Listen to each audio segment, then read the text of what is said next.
Question of the Week from the Naked Scientists. Hello, I'm Hannah Critchlow and welcome to Question of the Week from the Naked Scientists. This week we take a squiz at this. My name is Juliette Droege from St. Louis, Missouri. Today in the garden, I was multitasking a bit too much, and part of this involved putting my glasses on top of my head. Naturally, they fell off. I looked everywhere, but couldn't see them, even though they are bright purple. I found them close by where I had surely looked a minute before.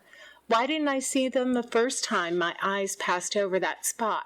So why could Juliette not find her glasses? She swears she can still see without them. So why did she overlook finding them?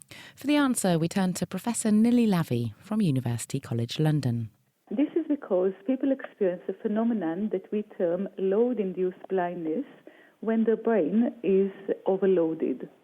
Multitasking will often overload the brain because you try to process information that comes from different sources, and this condition of brain overload will result in some parts of the brain not being able to respond to the environment temporarily. So Juliette overloaded her thoughts whilst looking for her glasses. But what was going on in her brain to mean she couldn't see the thing that she was specifically looking for? If a certain information is there, it's not enough that the eye can see it. It's also important that the information is registered in visual cortex. However, in conditions of overload, visual cortex will temporarily not be able to respond to the visual environment, and this will result in the experience of blindness. Of course, this is not real blindness, but because visual cortex doesn't register the pair of glasses in the example, we experience as if cortical form of blindness. So, information overload leading to visual cortex blindness. Well, thankfully, Juliette did eventually boot up her visual cortex and process the sight of her glasses. But why have our brains evolved to have this annoying phenomena? And are there more serious consequences? It's an inherent limitation on human processing capacity abilities, but it's important to be aware of it.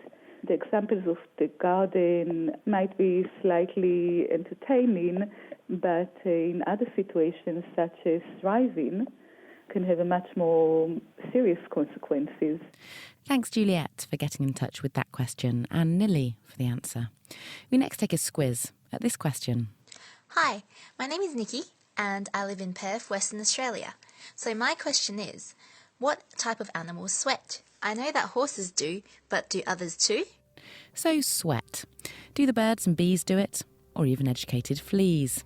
Or is sweating just limited to humans and horses? What do you think?